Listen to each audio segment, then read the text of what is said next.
Edgar que las imágenes que pone, que nos van poniendo en el ambiente de cada misterio del Santo Rosario.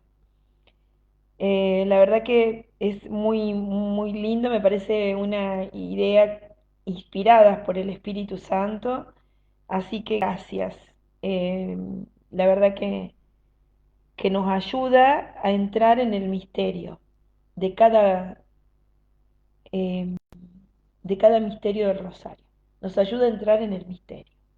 Bien, y ahora sí vamos a rezar un poquitito con la palabra de Dios, empezando por lo que el Señor en una oportunidad nos pide, y que es justamente escuchar a la palabra de Dios con amor.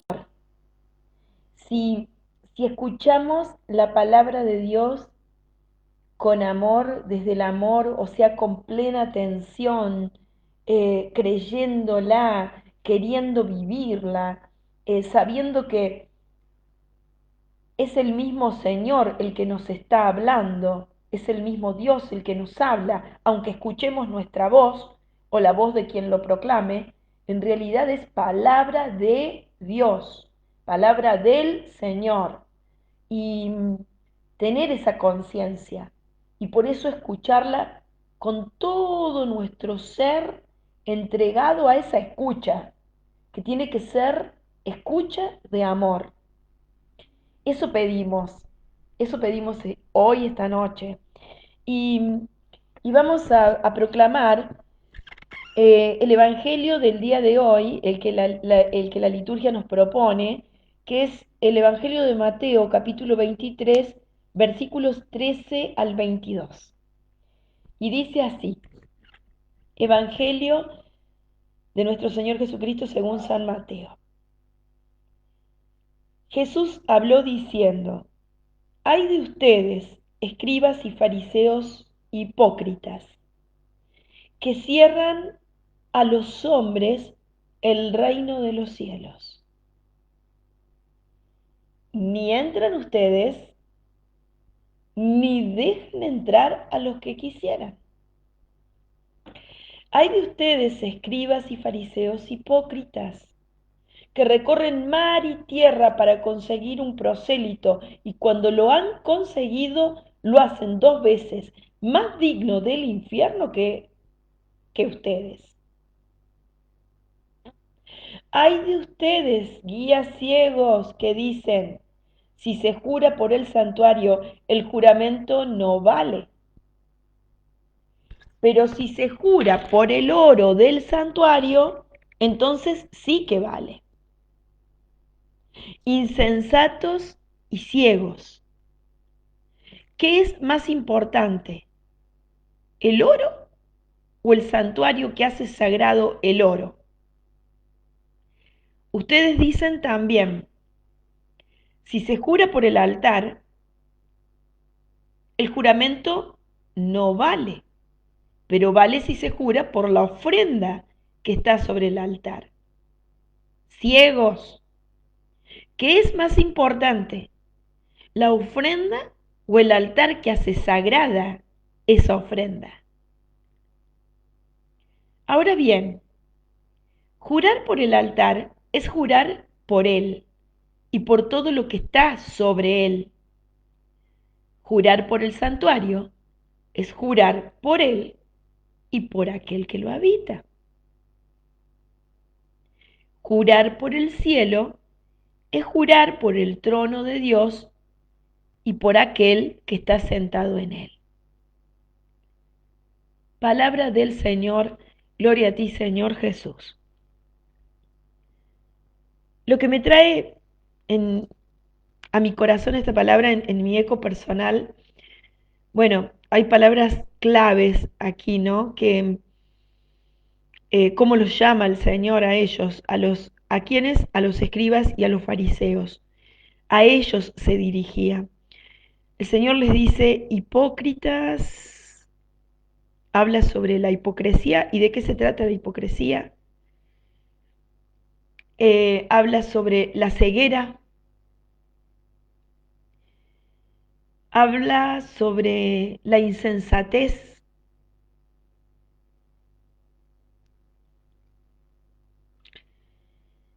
Y la verdad es que da un poquito de escalofríos esta palabra, porque los escribas y fariseos justamente ellos creían verdaderamente que estaban salvos y que eran los perfectos hijos del reino de los cielos, hijos de Dios, hijos de Abraham. Y los otros no, pero ellos sí. Y sin embargo Jesús viene, Él que es la verdad, y viene a traer la verdad, desenmascara todo lo que el enemigo de alguna manera enmascaró, les hizo creer como verdad, les hizo creer a ellos como eh, por sus obras, por quienes eran, más que nada por quienes se decían ser, los hijos de Abraham. Pero que después Jesús va a decir, como les dice ahora, aquí les habla de esta manera, les va a decir que ellos no eran hijos de Abraham, que ellos no eran hijos del Padre de los cielos, en realidad ni siquiera lo conocían. ¿Y, y por qué digo que esta palabra trae un poquito de escalofríos? Porque nosotros conociendo nuestra pequeñez, nuestra pobreza, tenemos ese deber de preguntarnos, Señor, ¿cuál es mi hipocresía? ¿Dónde está mi insensatez? ¿En qué estoy ciega? Porque si yo no me hago esta pregunta, me estoy creyendo prácticamente una cristiana perfecta y nosotros sabemos que perfectos no somos. Lo que sí nosotros podemos ser es seres conscientes de su pequeñez, de su nada, de sus miserias, de sus debilidades y que caemos. Como dice la palabra, hasta el más santo cae 7 veces al día o más. Entonces, en esas caídas, que a veces nosotros, para nosotros mismos, las relativizamos, pero a la hora de juzgar a los demás, somos muy duros, muy duros. Mirá lo que hizo, yo a este esto no se lo perdono, esto no tiene perdón. Si es alguien más lejano, estamos hablando de personajes del momento, no de nuestra cercanía ni de nuestro entorno, sino quizás, qué sé yo, gobernantes, quizás personas de la farándula o personas conocidas mediáticamente. Eh, y bueno, y podemos decir de alguna manera de ellos, esto es increíble, esto no puede ser, esta persona realmente deja tanto que desear, es imperdonable lo que hace, no se puede concebir esto, y hacemos juicios y tenemos prejuicios, bueno, sobre cosas que verdaderamente no tenemos ni idea, porque las intenciones del corazón solamente las sabe Dios. Entonces, en este momento, por ejemplo, que estamos en época de elecciones, un momento muy importante para nuestra patria y en donde nosotros como ciudadanos tenemos un rol importantísimo porque somos los que estamos decidiendo el futuro de nuestra patria. Entonces, en este momento, ¿qué sería actuar con responsabilidad como un verdadero hijo de Dios? Primero, buscar candidatos que tengan que ver, que estén cercanos a lo que nosotros creemos, desde nuestra fe, porque eso es lo primero que tenemos que poner. Es lo primero. Entonces, yo digo, yo creo en Dios, como creo en Dios defiendo la vida, por lo tanto soy pro vida, pero le voto y le pongo mi voto a candidatos que promueven el aborto, que les importa muy poco la vida en realidad y lo que están diciendo es que le importan muy poco sus ciudadanos, porque si no los defienden cuando están indefensos, bueno, no voy a entrar a hablar de esto porque es un tema que bueno, me toca mucho Ahí hay unas verdaderas hipocresías. Cristianos defendiendo banderas políticas y la anteponen a su fe, la anteponen a nuestros verdaderos, a los valores, que son los valores cristianos. Hay ceguera, hay insensatez. Estoy hablando en un macro contexto, ¿no? Que tiene que ver como un ejemplo que pongo sobre el tema de las elecciones, porque está muy fresquito. Y está bueno hablar sobre esto, cuestionarse, preguntarse, dejar de lado un poco la bandera política para hablar verdaderamente de lo que hace bien y de lo que Dios bendice. Porque más de una vez somos cristianos, pero cristianos de la boca para afuera, en el sentido de que realmente creemos que creo en Dios, pero en esto puedo hacer lo que yo quiero, lo que a mí se me ocurra, porque creo en esto, en aquello, en lo otro, como si Dios estuviera ajeno a toda opción política o a una plataforma política, como si estuviera ajeno, como si no importara, cuando en realidad Dios es quien bendice a los gobiernos. Y es desde Dios de donde salen las verdaderas eh, gestiones políticas y gobiernos bendecidos que pueden sacar un país adelante. Eso únicamente viene de Dios y de lo cual la Virgen verdaderamente ya lo ha dicho. La bendición de un gobierno, la bendición de un país, viene de aquellos que ponen a Dios primero y por eso la Virgen pide la consagración de los países a los sagrados corazones.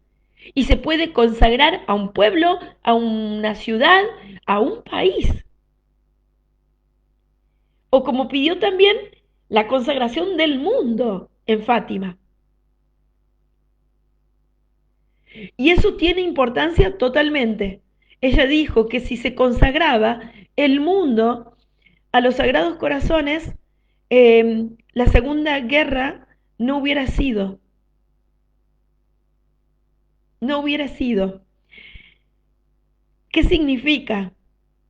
Que en mi adhesión, en mi tener en cuenta los valores cristianos y poner a Dios primero, en el primer lugar a la hora de decidir por un candidato político, por un gobierno, más allá de todo el chismerío y de toda la basura que se maneja, las mentiras son basuras, que se manejan eh, para ensuciar a un candidato que no quiere que gane o para ensuciarse entre ellos en realidad, eh, eso trae sobre nosotros verdaderas maldiciones.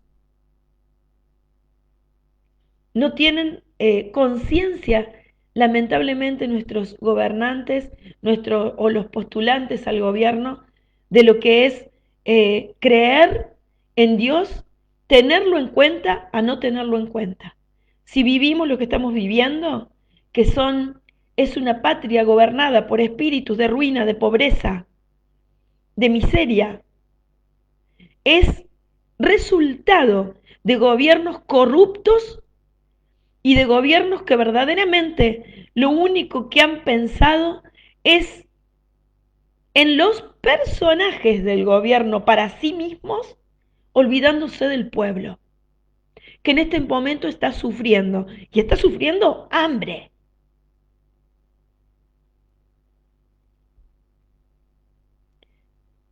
¿Qué tenemos que pensar? Bueno, quería hablar de otra cosa, pero me salió esto y creo que tiene que ver mucho con este evangelio de hoy. Este es un contexto macro, vamos a un contexto micro, a mi yo personal, al contexto familiar, a los más cercanos. Como dice aquí el Señor, ¿no? Em, voy eh, a tratar de dar testimonio de una vida en el Espíritu para que Jesús no me esté diciendo en este momento o no me esté viendo en mí espíritu de hipocresía, espíritu de insensatez, espíritu de ceguera. Pero para eso vuelvo a repetir lo de antes. Como en las ciencias siempre se deja el margen al error una vez que se establece una teoría hasta que no se demuestre lo contrario. Yo creo que en la vida personal de uno, en lo que es mi vida en el bien, también tengo que dejar siempre ese margen al error, porque si yo me creo perfecta, que todo lo que hago bien y que si me pasa algo malo siempre soy la víctima y los demás los victimarios, entonces nunca voy a poder salir adelante, nunca voy a poder crecer como persona, nunca, nunca. Tengo que pensar pidiendo al Señor su luz y pensando también como desde la pequeñez, desde lo pequeña que soy, desde lo chiquitita, desde mi nada, dejando siempre esa posibilidad abierta de que me puedo equivocar, para poder de esa manera decir, vivir la vida desde el santo temor de Dios, que para mí es uno de los dones del Espíritu Santo que debemos pedir, porque como dice uno de los libros de la sabiduría, eh, el temor del Señor es el principio de la sabiduría. Es el principio de la sabiduría. Dejar ese margen. Trato con todo mi corazón de vivir lo mejor que puedo la vida, tratando de vivir en la verdad, tratando de vivir en la honradez, en el amor de Dios, tratando de ser y de manifestar la mejor versión de mí misma, desde la fe que profeso, pero siempre dejando ese margen al error, a decir, me puedo equivocar. Por tanto, si algo me llama la atención, alguien me llama la atención sobre algo, no rechazar esas palabras, sino tomarlas con mucho amor. ¿Por qué? Porque yo deseo vivir en la verdad y no en una mentira. Y si yo creo que estoy haciendo todo bien, estoy viviendo en una mentira, porque eso no es verdad. Puedo vivir quizás en una vida de santidad, pero sin la conciencia de que estoy viviendo en santidad. Eso solamente lo sabe el Señor. Igualmente creo que si nosotros estuviéramos viviendo vidas de santos, una vida en santidad, ya no estaríamos en esta tierra, porque ya habríamos cumplido la misión que aquí teníamos, que es transformarnos o ser justamente santos para ir al cielo, derechito al cielo. Cumplí la misión aquí en la tierra, cumplí mi tarea aquí en la tierra. Bueno, eso por un lado. Y por último, para finalizar, simplemente lo otro que me llegaba al corazón es de tratar de no ser de esos que cierran a los hombres el reino de los cielos, que primero lo buscan o con su ejemplo, ¿m? O porque primero hacen grandes obras de evangelización, pero después cuando consiguen que entren, en realidad por su vida, por su mal ejemplo, o por la manera de tratarlos, o por lo que sean, hacemos de que esa gente, en cambio de encontrarse con un Jesús vivo, se encuentren con ideas humanas sobre lo que es Jesús, sobre lo que es el bien, sobre lo que es vivir en Dios. Pero estén lejos, lejos, lejos. Y en cambio de atraerlos al corazón de Dios, los atraigamos en realidad a lo que dice aquí, ¿no? Más a un infierno que a un cielo, que al reino de los cielos. Qué triste sería eso. Qué triste sería. Por eso, pedirle al Señor el don del Espíritu Santo, siempre el don del Espíritu Santo, el don del Espíritu Santo. Esta palabra es fuerte porque nos hace cuestionarnos a nosotros mismos, al menos desde el punto, desde como lo veo en este momento, o lo que me llega a mí. Y quiero verdaderamente, y siempre lo digo, y quiero mantenerme en esta postura, porque creo que es la postura del pequeño, y creo que es la postura que nos ayuda a crecer, que nos ayuda a abrir puertas, que nos ayuda a vernos con los ojos de Dios, para poder mejorar todo aquello que puede ser mejorado, perfeccionado, santificado, cristificado, para ser cada día más Jesús y menos yo. Bueno, gracias Señor por esta palabra y danos esa luz, esa bendición tan grande de poder vernos a nosotros mismos con tus ojos sin tenerle miedo a no ser perfectos, sino en la humildad de reconocerse pequeñitos, pequeñitos, y ser dóciles. Amén, amén y amén.